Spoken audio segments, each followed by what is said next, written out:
चार कारण है। पहला कारण शराब और मांस का सेवन करना, दूसरा कारण क्या है, जो दुष्टों के संग में बैठता है, और तीसरा कारण क्या बताया, ध्यान देना कि ठाकुर जी की कृपा से बहुत अच्छा परिवार है, भरा पूरा परिवार है, 4-5 बेटे हैं, 4-5 बहनें हैं, 4-5 बहुएं हैं, पोते नाती सब है, बहुत बड़ा परिवार है। लेकिन पूरे परिवार में कोई भी दान करने वाला नहीं है, सेवा पूजा पाठ करने वाला नहीं है, सत्संग श्रवण करने वाला नहीं है, भजन करने वाला नहीं है, कभी पितरों के निमित्त जल छोड़ने वाला नहीं है, दान करने वाला नहीं है। तो ध्यान देना, उस परिवार, उस कुल के जो पितृ रहते हैं वो पितृ दुखी हो जाते हैं कि इतना बड़ा परिवार है हमारे कुल का, लेकिन कोई भी यहाँ पूजा पाठ करने में, दान करने में, जल छोड़ने में, तर्पण करने में कोई भी नहीं समझे। इतना बड़ा परिवार है, फिर भी हमें तो ऐसा लग रहा है कि हम तो बांझ के बांझ है।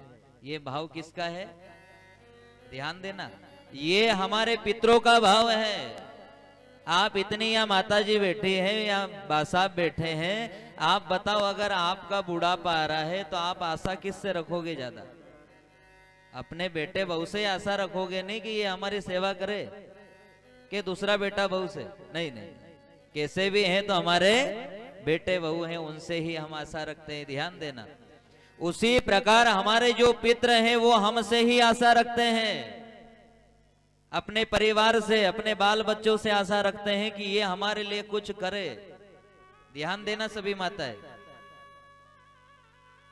तीसरा कारण क्या बताया है कि बहुत बड़ा परिवार है, भरा पूरा परिवार है, लेकिन पूरे परिवार में कोई भी दान करने वाला नहीं है। और याद रखना, कलयुग में दान से ही मोक्ष मिलता है।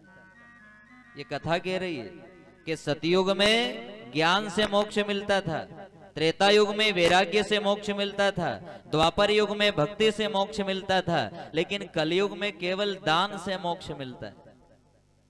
फिर हम ये भी नहीं कह रहे कि हमें लाके दान दो, नहीं, आप कहीं भी दान करते रहो। पानी बाड़े नाव में, घर में बाड़े दाम, दोनों हाथ उलेचिए यही अकल को काम। अगर भगवान दे रहा है तो दान करते रहो। कहीं गरीब कन्या का विवाह हो रहा है वहां दे दो, कहीं मंदिर बन रहा है वहां दे दो, गर्मी चल रही है तो पानी का कहीं प्याऊ बना दो, कहीं टंकी बना दो। भगवान अगर दे रहा है तो दान करते रहो, करते रहो, करते रहो। और अगर आप दान नहीं करोगे, नहीं, आपकी एक पीढ़ी दान नहीं करे, 2 पीढ़ी दान नहीं करे, तीसरी पीढ़ी दान नहीं करे, तो चौथी पीढ़ी में ऐसी संतान होगी सब दारू का ठेका वे दान कर देगा। कहां दान कर देगा, दारू का ठेका। तो ध्यान देना, ये तीसरा कारण क्या बताया है कि भरा पूरा परिवार है, बहुत बड़ा परिवार, लेकिन कोई भी जल छोड़ने वाला नहीं है, सेवा करने वाला नहीं है, भजन पूजन पाठ करने वाला नहीं है। तो उस कुल के जो पितृ है वो क्रोधित हो जाते हैं और कहते हैं कि इतना बड़ा परिवार है लेकिन कोई भी हमारे प्रति दान करने वाला, जल छोड़ने वाला नहीं है। अरे इतना बड़ा परिवार होते हुए भी हमें तो ऐसा लग रहा है कि हम के बांझ ही है। तो वो पितृ श्राप देते हैं कि आज तुम्हारे कारण हम दुखी हैं, इतना बड़ा परिवार है फिर भी हमें लग रहा है कि हम बाज है। तो हम श्राप दे रहे हैं कि इतने बड़े परिवार में आगे चलकर कोई जल पिलाने वाला भी नहीं बचेगा। और ऐसा देखने को मिलता है, बहुत बड़ा परिवार था साहब, बहुत बड़ा परिवार था, लेकिन आज कुछ भी नहीं बचा, नाम खत्म हो गया उनका। ये भागवत कथा की रही, ध्यान देना कि बहुत बड़ा परिवार है लेकिन दान करने वाला कोई नहीं है, तर्पण करने वाला कोई नहीं है, सेवा करने वाला कोई नहीं है। तो पितृ क्या श्राप देंगे, क्या श्राप देंगे पितृ कि आज तुम्हारे कारण हम दुखी हैं। तो हम भी श्राप देते हैं कि तुम्हारे कुल में कोई भी जल पिलाने वाला नहीं रहेगा। और आप नहीं मानो तो इसका प्रमाण भी है, देख लेना। आपने देखा होगा, आप सब समझदार लोग हैं, काफी जगह जब किसी भाई का विवाह हो जाता है तो विवाह होने के बाद भी 10 साल, 15 साल, 16 साल, 18 साल तक बाल बच्चे नहीं होते।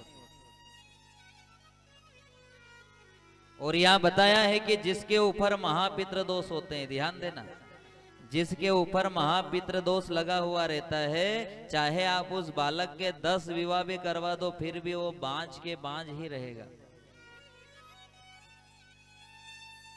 एक एक शब्द को आप अमल करना और समझना। काफी जगह आपने देखा होगा नहीं कि विवाह हो गया, 10-15 साल हो गए, 20 साल हो गए, बाल बच्चे नहीं हो रहे, बड़े बड़े डॉक्टरों को दिखाया और डॉक्टर ने आपके बालक का चेकअप किया, आपकी बहू का चेकअप किया, तो डॉक्टर ने क्या कहा कि ना तो बहू के शरीर में कोई कमी है और ना बेटे के शरीर में कमी है, लेकिन फिर भी संतान का योग नहीं बैठ रहा है। क्यों नहीं बैठ रहा है? तो ध्यान देना कथा में कि अगर रोग होता तो डॉक्टर खत्म कर देता, रोग अगर होता तो डॉक्टर खत्म कर देता, लेकिन ये दोष है, ये डॉक्टर का बाप भी खत्म नहीं कर सकता।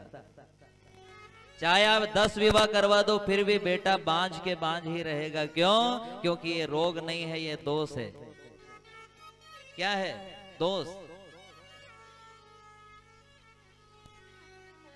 ये भागवत कथा में बताए हैं 4 गुण। पहला कारण कौन सा? जहां मांस और शराब का सेवन, दूसरा जो दुष्टों का संग, और तीसरा कि भरा पूरा परिवार है लेकिन कोई दान करने में, कोई भजन करने में नहीं समझे। और चौथा कारण क्या बताया? ध्यान देना सभी माताएं। चौथा कारण ये बताया है कि जिस घर में भाई अपने भाई से बैर रखता है, क्या बताया? जिस घर में भाई अपने भाई से बैर रखता है, उस कहते हैं उस कुल पर 7 पीढ़ी तक महापितृ दोष चलता है। जहां भाई अपने भाई को बैरी समझता है। आपने देखा होगा आज कलयुग में काफी ऐसे भाई हैं कि जीते जी ही भाई को मरा हुआ बोल देते हैं कि मारो भाई तो मारा लिए मरी गयो है, मारो भाई तो मारा लिए मरी गयो है।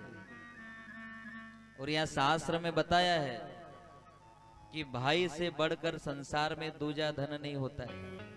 अरे भगवान कहते हैं कि जो व्यक्ति अपने भाई से छल कपट करता है, अपने भाई को बैरी मानता है, ध्यान देना, ये बात आप नोट कर लेना वाले डायरी में।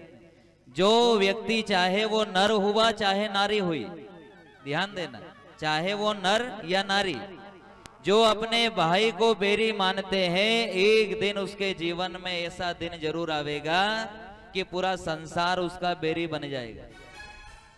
ध्यान देना, जो अपने भाई को बैरी मानते हैं, संसार उसका बैरी बन जाएगा। अरे संसार तो उसका बैरी बनेगा, उसका सगा बेटा, उसकी बहू, उसके परिवार वाले, उसके रिश्तेदार, उसके मित्र, सब के सब बैरी बन जाएंगे। एक दिन अकेला रह जाएगा जो अपने भाई को बैरी मानता है। फिर यह भागवत कथा में क्या बताया? भगवान स्वयं कह रहे हैं कि जो अपने भाई को बैरी मानता है, एक दिन मैं स्वयं भी उसका बैरी बन जाता हूं। भगवान खुद भी उसके बैरी बन जाते हैं। अरे भगवान स्वयं कहते हैं कि भाई से बैर करने वाला चाहे मेरा भगत भी क्यों ना हो, चाहे कितना भी बड़ा मेरा भगत हो, लेकिन अगर वो भाई से बैर करेगा तो मैं उसे 3 लोक का राज्य तो दे सकता हूं, भले मेरा भगत है तो, लेकिन मैं उसे इज्जत मान सम्मान नहीं दे सकता। और नहीं मानो तो देख लो आप विभीषण को। विभीषण जी राम जी के शरण में गए, राम भगत बने, कुछ गलत किया क्या? नहीं किया, नहीं, लेकिन बैरी किसको माना? भाई को। तो भगवान कह रहे हैं कि मैं तुझे लंका का राज दे सकता हूं, लेकिन इज्जत नहीं दे सकता, मान सम्मान नहीं दे सकता। आज भी अगर किसी घर में कोई व्यक्ति ज्यादा झगड़ा करवाए तो कहीं बोले हमारे घरे विभीषण पैदा हुई, जबकि वो तो राम जी का भक्त है ना, उसका तो सम्मान होना चाहिए। लेकिन कई बोले विभीषण है यो विभीषण, पूरा घर तोड़ दिया इसने। क्यों ऐसा? क्योंकि भगवान स्वयं कह रहे हैं कि जो भाई से बैर रखते हैं, एक दिन मैं भी उनका बैरी बन जाता हूं। इसलिए जिन जिन का भाई है तो समझ लो संसार की अनमोल संपत्ति आपके पास है।